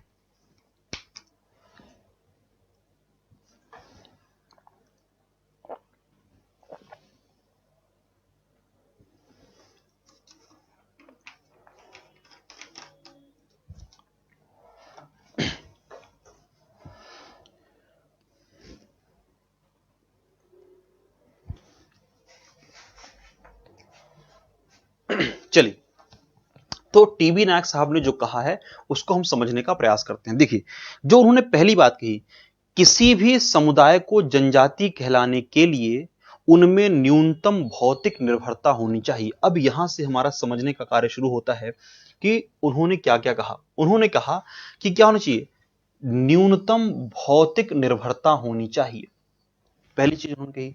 इसका मतलब जो भी जनजातीय समूह कहलाएगा, ऐसा मानव समुदाय या ऐसे मानव समुदाय को हम जनजातीय समूह कहेंगे जिसमें भौतिक निर्भरता न्यूनतम हो। और भौतिक निर्भरता के भीतर क्या आता है आपका, ये देखिए, अगर आप इस चित्र को देख रहे होंगे तो आपको समझ में आ जाएगा कि कितना फर्क है सामान्य समाज में और जनजातीय समाज में। इनके रहन सहन को देखिए, इनके आभूषण को देखिए, इनके पहनावे को देखिए। इन्होंने जो आभूषण धारण कर रखा है या जो परिधान पहन रखा है, उसमें क्या है, उसमें प्राकृतिक ज्यादा है। कैसा है, प्राकृतिक गुण ज्यादा है। ठीक, उनके जीवन की जो आपूर्ति होती है, उनके जीवन की जीने के लिए जो भी आवश्यक संसाधन होते हैं वो प्रकृति पर निर्भर होते हैं, वो भौतिक संसाधनों से बहुत दूर होते हैं। जैसे आज का भौतिकवादी समाज है कि हमें नए नए कपड़े पहनने हैं, अलग अलग तरह के कपड़े पहनने हैं, हमारा केश विन्यास कैसा होगा, हमारा आवास कैसा होगा, परिवहन की सुविधाएं क्या क्या होंगी, ठीक है ना, भोजन पकाने के लिए ईंधन कैसा है। जो भी हम आज नए समाज में या शहरी समाज में प्रयोग कर रहे हैं, उसके विपरीत, क्योंकि हमें कुछ भी चाहिए, हम भौतिक संसाधनों के परिवेश में रह रहे हैं। जैसे मैं यहां पे आपको पढ़ा रहा हूं, आप वहां पढ़ रहे हो, ये क्या है, भौतिक संसाधन है। हम इतनी दूर बैठे हुए हैं, आप मोबाइल में पढ़ रहे हो, ये क्या है, भौतिक संसाधन है। लेकिन जनजातीय समुदाय इससे बहुत दूर है। आज भी वो पठन पाठन के लिए स्कूल का प्रयोग कर रहे हैं। वो भी कैसे स्कूल, जो स्कूल आज भी जो बालक है, जो विद्यार्थी है, वो गुरु के पास जा रहा है। हालांकि सरकार उनको जोड़ने का प्रयास कर रही है, लगातार प्रयास कर रही है। शिक्षा व्यवस्था में कुछ कमियां हैं, जनजातीय शिक्षा व्यवस्था में आज भी कुछ कमियां हैं, लेकिन वहां का जो परिवेश है, जो कल्चर है, आज भी क्या है, भौतिकता उसमें कैसी है, शून्य है। यही बात किसने कही, टीबी नायक साहब ने कही कि अगर किसी जन समुदाय को जनजाति कहलाना है, उनमें भौतिक निर्भरता कैसी होनी चाहिए, शून्य होनी चाहिए। फिर क्या कहा उन्होंने, जनजाति आर्थिक दृष्टि से पिछड़ी होनी चाहिए। मतलब अगर किसी को जनजाति कहा जा रहा है, मतलब कि उनकी जो आर्थिक व्यवस्था है वो कैसी है, पिछड़ी होनी चाहिए या अल्प विकसित होनी चाहिए। अगर आपने अपना पूरा सिलेबस देखा होगा मेंस का, तो हमारे मेंस के सिलेबस में इकाई 4 में दिया गया है जनजातियों की आर्थिक व्यवस्था। अब यहां थोड़ा सा हम समझते हैं कि जनजातियों की आर्थिक व्यवस्था कैसी होती है। तो पहली बात कैसी होती है, ये प्राकृतिक होती है। प्राकृतिक होती है भाई, वो क्या होता है, उनके आय का स्रोत क्या होता है, जो वनोपज उत्पादित कर रहे हैं वो, वही तो उनके आय का साधन है। या जो वन की लकड़ियां हैं, ठीक है ना, या औषधियां हैं, वही उनके आय का साधन है। अगर उनके पास आय का साधन कम है, इसका मतलब रोजगार भी उनके पास कम होगा। अगर रोजगार कम है, आय का साधन कम है, इसका मतलब बाजार तक उनकी पहुंच कैसी होगी, कम होगी। अगर बाजार तक पहुंच कम है तो मुद्रा की तरलता भी कम होगी। ना तो वो बाजार तक जा पा रहे हैं, ना बाजार उनके पास तक आ रहा है। इसका मतलब क्या हुआ, उनकी जो अर्थव्यवस्था है अल्प विकसित है, उनके पास संसाधन कम है। और जो संसाधन भी हैं वो कैसे हैं, प्राकृतिक हैं, और उन्हीं पर उनका जीवन यापन निर्भर कर रखा है। तो यहां पर टीवी नायक ने दो बड़ी अच्छी बातें कही। उन्होंने कहा उनमें न्यूनतम भौतिक निर्भरता होनी चाहिए, और आर्थिक दृष्टि से कैसी होनी चाहिए, पिछड़ी होनी चाहिए, या फिर उनकी अर्थव्यवस्था कैसी होनी चाहिए, अल्प विकसित होनी चाहिए। कैसी होनी चाहिए, अल्प विकसित होनी चाहिए। अब हम आगे चलते हैं। उन्होंने कहा भौगोलिक दृश्य जनजाति की अन्य लोगों से पृथकता होनी चाहिए। और ये आपने महसूस भी किया होगा। अगर हम ध्यान दें तो हमें देखने के लिए मिलता है कि जो मुख्य समाज है, या शहरी समाज है, या ग्रामीण समाज है, उनसे अनुसूचित जाति समूह की दूरी, निवास स्थल जो होते हैं वो दूर होते हैं, वो आपस में घुल मिल नहीं पाते हैं, ठीक है ना। हालांकि एक समस्या भी है, जब हम समस्याएं देखेंगे कि जनजातीय समुदाय की क्या क्या समस्याएं हैं, आपके मेंस में भी ये है। लेकिन अभी चूंकि हमको प्री पढ़ना है तो हमें ये समझना होगा कि पृथकता का मतलब क्या होता है। तो मैंने कहा कि आपका ये भोपाल शहर है, आपका ये क्या है, भोपाल शहर है। जो भोपाल शहर है, आपके इस भोपाल शहर में जनजातियों का जो संगठन है वो कम है। वो क्या है, भोपाल समाज के मुख्य धारा से दूर कुछ जनजातियां निवास कर रही होंगी, वो समाज की मुख्य धारा में नहीं आना चाह रही हैं, या फिर उनसे बिल्कुल स्पष्ट अलगाव आपको दिख जाएगा। आप इनके परिवेश को देखिए, इनके रहन सहन को देखिए। ये सिर्फ ये नहीं बता रही, इनके रहन सहन के पहनावे को नहीं बता रहा है, ये अपने आप में उनके समाज की दृष्टि से या उनके हिसाब से बहुत बेहतर है और उनको ऐसा ही रहना पसंद है। जैसे आपके समाज में आपके लोगों को या इस शहरी समाज में या ग्रामीण समाज में लोगों के अपने रहन सहन के तरीके होते हैं। ऐसे ही क्या होते हैं, ग्रामीण समाज के भी क्या होते हैं, रहन सहन के तरीके होते हैं। इन्हीं तरीकों को क्या कहते हैं, पृथकता कहते हैं कि दोनों समाज क्या है, आपस में पृथक हैं। मतलब मुख्य धारा का समाज और जनजातीय समाज कैसा है, आपस में पृथक है। फिर उन्होंने क्या कहा, प्रत्येक जनजाति के सदस्यों को एक बोली बोलनी चाहिए, मतलब उनकी भाषा एक होनी चाहिए। जैसे मैंने कहा तामिया के जो लोग हैं, पातालकोट के जो लोग हैं, वो भुइली या कुरकू बोलेंगे, ठीक है ना। जो बैगा जनजाति होगी वो अलग बोली बोल रही होगी। तो टीवी नायक्स ने क्या कहा कि उनकी बोली भी एक होनी चाहिए। अगर एक ही जनजाति के बीच में कई सारी बोलियां बोली जा रही हैं तो वो फिर जनजातियों के पैरामीटर को जो टीवी नायक ने बताया है उसमें क्या है, फुलफिल नहीं हो रही हैं। फिर उन्होंने क्या कहा, राजनीतिक दृष्टि से प्रत्येक जनजातीय संगठित होने चाहिए तथा उनकी एक प्रभावशाली जनजातीय पंचायत होनी चाहिए। ऐसा नहीं है कि सिर्फ उसमें क्या होना चाहिए, सामाजिकता के तत्व ही होने चाहिए। जितने भी जनजातीय समुदाय हैं उनका एक निर्धारित खाका होना चाहिए किसके विषय में, राजनीतिक व्यवस्था के विषय में, ठीक ना। और राजनीतिक व्यवस्था के विषय में अगर उनका निर्धारित क्षेत्र है, तय है, ठीक है ना, वो क्या तय कर रहा है, वो केवल और केवल ये नहीं बता रहा है कि उनका संगठन जो है वो राजनीतिक होना चाहिए, वो ये कह रहा है उनकी एक प्रभावशाली पंचायत भी होनी चाहिए। और हमने देखा है कि हर जनजातीय समुदाय में या हर जनजातीय वर्ग में एक विशेष पंचायत होती है, उसमें लोगों को अलग अलग दायित्व दिए जाते हैं।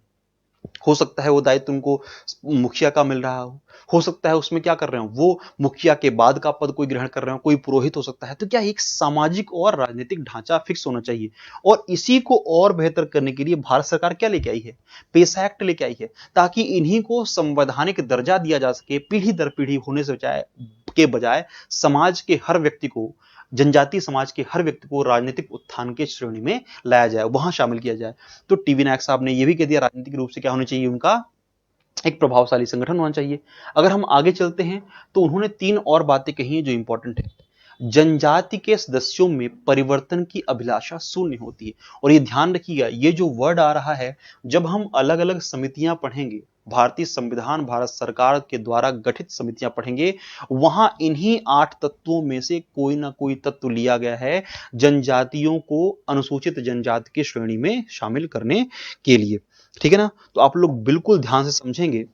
मैंने क्या कहा यहां पे, मैंने यहां पे कहा कि जनजाति के सदस्यों में परिवर्तन की अभिलाषा शून्य होनी चाहिए, अर्थात उनमें रूढ़िवादिता और प्रथाओं से चिपके रहने की प्रवृत्ति होनी चाहिए।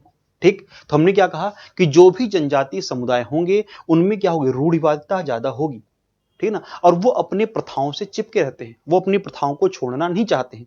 ऐसे ही कि उन्होंने क्या कहा, जनजाति के लोगों का सामाजिक जीवन परंपरागत नियमों से संचालित होता है। मतलब ऐसे नियम जो पीढ़ी दर पीढ़ी चले आ रहे हैं उन्हीं नियमों से संचालित होना चाहिए। और सबसे पहली बात क्या कहा जा रहा है कि उनका एक विशेष नाम होना चाहिए जो बता रहा है कि वो कौन से जनजाति के समूह के हैं। अब एक हमने बार बार शब्द सुना है, वो क्या सुना है, भौगोलिक एकता, ठीक ना।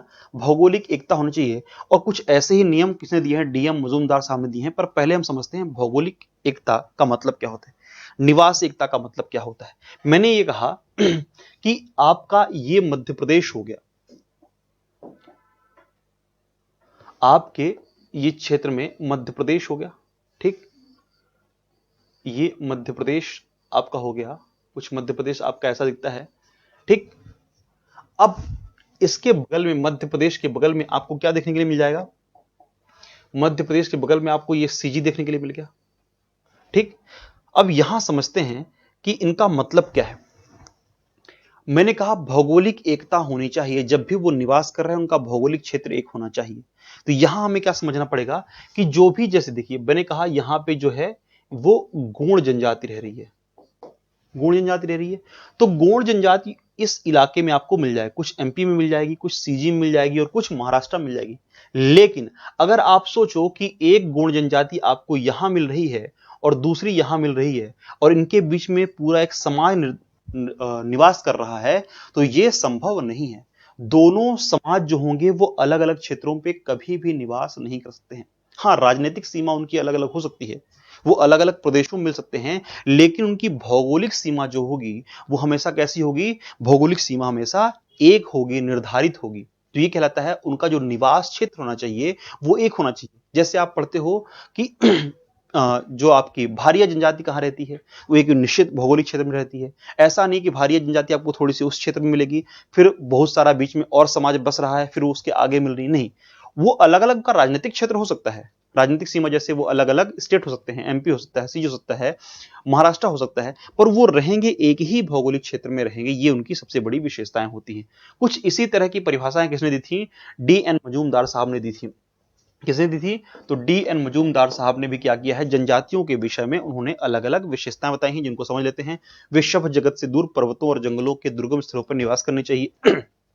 कुछ ऐसी ही बात टीवी नायक साहब ने कही थी, जहां उन्होंने कहा था उनका एक विशेष निवास स्थल क्षेत्र होना चाहिए। और उन्होंने थोड़ा सा इसको और बेहतर बताते हुए क्या कह दिया? पर्वतों और जंगलों में निवास करती हूं। फिर उन्होंने क्या कहा? ये जनजातीय भाषा का प्रयोग करना चाहिए। टीवी नायक साहब ने भी कहा था कि उनकी एक विशेष बोली होनी चाहिए। फिर क्या कहा उन्होंने?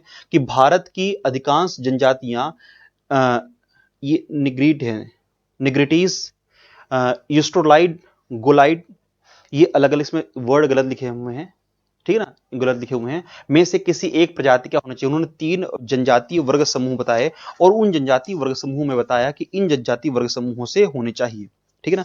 अगर हम डीएन उनकी बात करते हैं, उन्होंने क्या कहा है? ब्रिटिश कहा है, एस्ट्रोलाइड कहा है और मंगोलाइड कहा है। ये गोलाइड नहीं, ये मंगोलाइड है, ध्यान रखेंगे, मंगोलाइड जाति समूह कहा है। तो उन्होंने 3 मानवीय समुदायों को बताया है और उन समुदायों को बताया है कि इन समुदायों से रिलेटेड भारत की अधिकांश जनजातियां होंगी। अगर हम बात करते हैं, अगर आप जाएंगे तो हमें देखने के लिए मिलेगा कि ये पर्वतों और जंगलों में निवास करते हो, ये आदिम धर्म का पालन करते हो, मतलब इनका एक विशेष धर्म हो जो लगातार पीढ़ी दर पीढ़ी चला रहा हो, बहुत पुराना धर्म इनका होगा। भूतों और आत्माओं की पूजा का महत्वपूर्ण स्थान होता है, मतलब ये टोटमवादी होते हैं, कुछ ऐसा ही टीवी नायक साहब ने कहा था वहां पे। फिर प्रमुख व्यवसाय प्राकृतिक वस्तुओं का संग्रह, शिकार और वनोत्पाद होता है। अगर आप देखेंगे, वहां उन्होंने व्यवसाय की बात की थी। टीवी नायक साहब ने किसकी बात की थी? व्यवसाय की बात की थी। वहां उन्होंने व्यवसाय की बात की है और इन्होंने भी व्यवसाय की बात की है। उन्होंने कहा था कि जो अर्थव्यवस्था है वो अल्प विकसित होनी चाहिए, और देखिए इन्होंने उसके घटक बता दिए हैं कि प्राकृतिक वस्तुओं का संग्रह होना चाहिए, शिकार होना चाहिए और वनोत्पाद होना चाहिए। फिर अगर हम जाते हैं तो इसमें क्या कह रहे हैं? जनजातियों की खाना बदोशी आते होती हैं तथा मदिरा और सत्य के प्रति उनकी विशेष रुचि होती है। यहां देखिए इन्होंने एक नई विशेषता बताई है। खाना बदोशी का मतलब होता है घुमंतु जीवन। हालांकि अब के जनजातीय समुदायों में खाना बदोशी की जो प्रकृति है वो लगातार कम हो रही है। खाना बदोशी का मतलब ये होता है कि लगातार अपने निवास स्थल में क्या करना? परिवर्तन करना, खाना बदोशी कहलाता है। ठीक है ना। और वो मदिरापान और सत्य की खोज, मतलब उन्होंने जो एक बात को सत्य मान लिया है, चाहे वो टोटमवाद के विषय में हो, चाहे वो धर्म के विषय में हो, चाहे समाज के विषय में हो, चाहे वो अपनी परंपराओं के विषय में हो, अगर उन्होंने सत्य को मान लिया है तो वो लगातार उससे चिपके रहने का प्रयास करते हैं। उसमें किसी भी प्रकार के तार्किक तथ्य की बात वो नहीं करते हैं। ठीक है। अगर हम आगे चलते हैं तो हमें देखने के लिए मिलता है भारत में जनजातियों का नामकरण है। अब ये जो है आपके प्री के लिए सबसे इंपॉर्टेंट होगा। फटाफट जितना हमने पढ़ा है बताइए, आपको समझ में आ गया है क्या? नहीं तो फिर हम आगे चलते हैं। अगर आपको समझ में आ गया है तो बताएं, जी सर हमको यहां तक समझ में आ गया है, कोई दिक्कत नहीं है। जो हमने विशेषताएं पढ़ी हैं जनजातीय समुदाय की, क्या आपको वो समझ में आ गया है?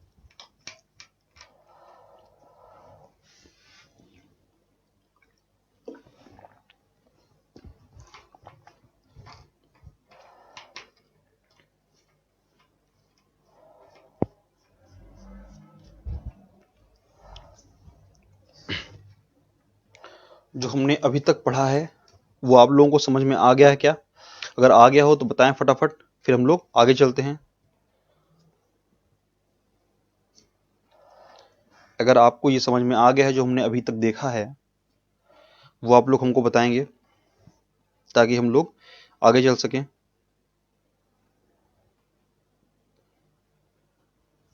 चलिए फटाफट कमेंट करते रहिएगा आप लोग। अब देखिए अभी तक हमने क्या पढ़ा है, अभी तक हमने जो देखा उनमें क्या क्या था। ठीक है, उसमें हमने क्या क्या देखा था? उसमें हमने देखा है जाति किसे कहते हैं, शेड्यूल कास्ट यानी अनुसूचित जाति किसे कहते हैं, अनुसूचित जाति की विशेषताएं क्या हैं, अनुसूचित जाति की जननांकी जो गणनाएं थी उनके बारे में हमने देखा, लिंगानुपात के बारे में देखा, साक्षरता के बारे में देखा। फिर हमने देखा जनजाति के विषय में, हमने देखा जनजाति किसे कहते हैं, टीबी नायक साहब ने क्या कहा है, या फिर मजूमदार साहब ने उनकी विशेषताओं के बारे में क्या कहा है, हमने परिभाषाएं देखी। और ये जो आज का आखिरी जो टॉपिक है, जो आखिरी जो विषय है, वो है इनके नामकरण की बात करते हैं। ठीक है ना, कि इनके नामकरण, जनजाति को जनजाति किसने कहा, या फिर उनका नाम जो वर्तमान में शेड्यूल कास्ट है वो कैसे आया, इसके बारे में थोड़ा सा हम देखते हैं। तो देखिए, सबसे पहले बात करते हैं भारत शासन अधिनियम की। इससे प्रश्न बनने की संभावनाएं रहती हैं। तो हमने क्या कहा, भारत शासन अधिनियम 1919 के तहत सबसे पहले किसका प्रयोग किया गया था, दलित शब्द का प्रयोग किया गया था। और इनमें जो अनुसूचित जाति समूह के लोग थे, या फिर जो उस समय की जो तथाकथित ऐसी जातियां थी जो समाज की मुख्य धारा से बाहर थी, वो और जो जनजातीय क्षेत्र में लोग निवास करते थे, उन दोनों ही समूहों को मिलाकर के क्या बना दिया गया, उनको क्या कहा गया, दलित शब्द का प्रयोग किया गया। किसमें प्रयोग किया गया था, तो भारत शासन अधिनियम 1919 में इस शब्द का प्रयोग किया गया था। फिर आपको पता होगा कि 1932 में एक पूना पैक्ट होता है। कौन सा पैक्ट होता है, एक पूना पैक्ट होता है। इसके बारे में आप लोगों ने सुना होगा। अगर मैं बात करूं कि पूना पैक्ट की डेट क्या है, तो फटाफट आप लोग कमेंट करके बताएंगे कि पूना पैक्ट की डेट क्या थी और किसके किसके बीच हुआ था। फटाफट बताइए, पूना पैक्ट किसके किसके बीच हुआ था और इसमें इसकी डेट क्या है। ठीक है, फटाफट बताएं, पूना पैक्ट किसके किसके बीच में हुआ था। जितने लोग ऑनलाइन हैं फटाफट बताएं कि पूना पैक्ट किन किन दो महापुरुषों के बीच में हुआ था और कब हुआ था। बताएं, फटाफट बताएं। चलिए तक मैं बता रहा हूं, आप लोग कमेंट करते रहिएगा कि 24 सितंबर 1932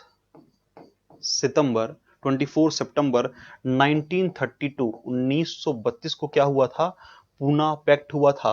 और ये किसके किसके बीच हुआ था, तो ये भीमराव अंबेडकर और महात्मा गांधी के बीच में हुआ था। ठीक है ना, तो मैंने क्या कहा, पूना पैक्ट कब हुआ है, 24 सितंबर 1932 में हुआ है। किसके किसके बीच में हुआ है, तो महात्मा गांधी और भीमराव अंबेडकर के बीच में हुआ है। और उस जो पूना पैक्ट का जो नोट बना था उसमें इसे क्या कहा गया है, इसे डिप्रेस्ड क्लास कहा गया है। क्या कहा गया है, इसे डिप्रेस्ड क्लास कहा है। मतलब अनुसूचित जनजाति को क्या कहा गया है, और अनुसूचित जाति को मिलाकर के, जाति और जनजाति को मिला क्या कहा गया है, डिप्रेस्ड क्लास कहा गया है। हालांकि इस डिप्रेस्ड क्लास शब्द का प्रयोग सबसे पहले विट्ठल रामजी शिंदे ने किया था। किसने किया था, विट्ठल रामजी शिंदे ने 1906 में किया था। ये आपको पता होना चाहिए। जैसे हमने कहा कि जनजातियों के लिए जो पहली बार दलित शब्द का प्रयोग किया गया था वो कहां किया गया था, भारत शासन अधिनियम 1919 में किया गया था। उसी तरह पूना पैक्ट का जो डॉक्यूमेंट बना था, जो डॉक्यूमेंट बनके तैयार हुआ था, उसमें इन्हें डिप्रेस्ड क्लास कहा था। और ये पूना पैक्ट कब हुआ था, तो 24 सितंबर 1932 मतलब कि 24 सितंबर 1932 को हुआ था। किसके किसके मध्य हुआ था, तो ये अंबेडकर और महात्मा गांधी के मध्य हुआ था। जबकि उसके पहले ही डिप्रेस्ड क्लास शब्द का प्रयोग किसने किया था, विट्ठल रामजी शिंदे द्वारा 1906 में किया गया था। ठीक है, यहां तक आपको आ गया होगा समझ में। आगे चलते हैं।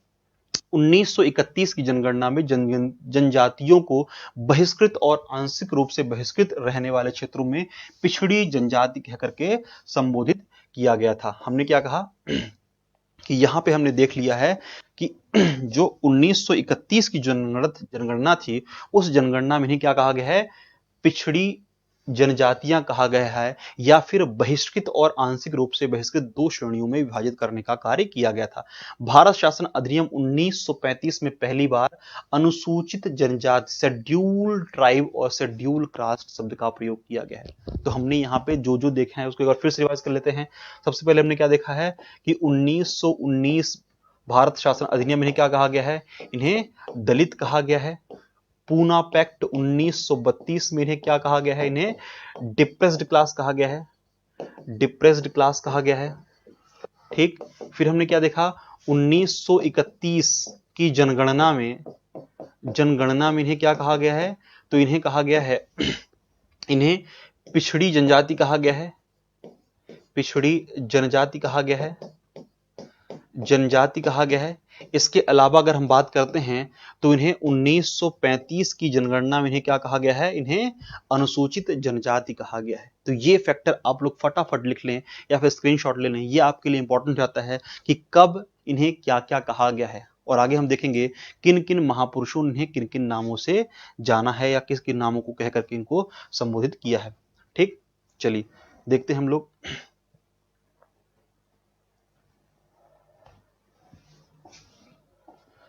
चलिए आगे हम लोग देखते हैं। अब देखते हैं भारतीय संविधान में कहां इनकी बातें कही गई हैं, ये समझते हैं। तो संविधान में अगर बात करते हैं, जो वर्तमान में हमारा भारतीय संविधान है, उसके अनुच्छेद 366, अनुच्छेद 366 के खंड 25 के तहत एसटी को परिभाषित किया गया। अनुसूचित जनजाति को परिभाषित करने का कार्य कहां किया गया है? अनुच्छेद 366 के 25 में किया गया। सीधे वो आपसे प्रश्न पूछेंगे कि भारतीय संविधान के किस अनुच्छेद में अनुसूचित जनजाति को परिभाषित करने का कार्य किया गया है? तो अनुच्छेद 366 25 में किया गया है। परिभाषित करने की प्रक्रिया प्रदान की गई है, जिसके अनुसार अनुसूचित जनजाति का अर्थ ऐसी जनजाति या जनजातियों के समूह से होगा जिन्हें अनुच्छेद 342 में क्या किया गया है? चिन्हित किया गया है, उनमें शामिल किया गया है। अनुच्छेद 342 एक के तहत राष्ट्रपति किसी राज्य या संघ शासित क्षेत्र में राज्यपाल से परामर्श के बाद किसी जनजाति या जनजाति समूह को अनुसूचित जनजाति की श्रेणी में सूचीबद्ध कर सकता है। यहां पे आपको ये दो बातें याद रखना बहुत जरूरी है। मैंने कहा संविधान के किस अनुच्छेद में अनुसूचित जाति की या अनुसूचित जनजाति को परिभाषित किया गया है? तो परिभाषित करने का कार्य कहां किया गया है?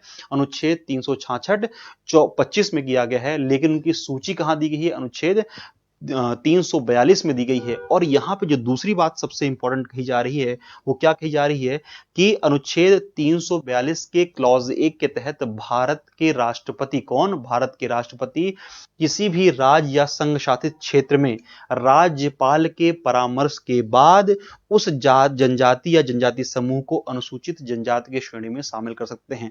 तो आपके पेपर में प्रश्न आएगा कि भारत में किसी भी जनजातीय समूह को अनुसूचित जनजाति घोषित करने का या शामिल करने का अधिकार दिया गया है, तो राष्ट्रपति को दिया गया है। और ये किसके परामर्श पर करते हैं? तो ये राज्यों के राज्यपाल के परामर्श पर उन्हें अनुसूचित जनजाति घोषित करते हैं। ठीक है ना?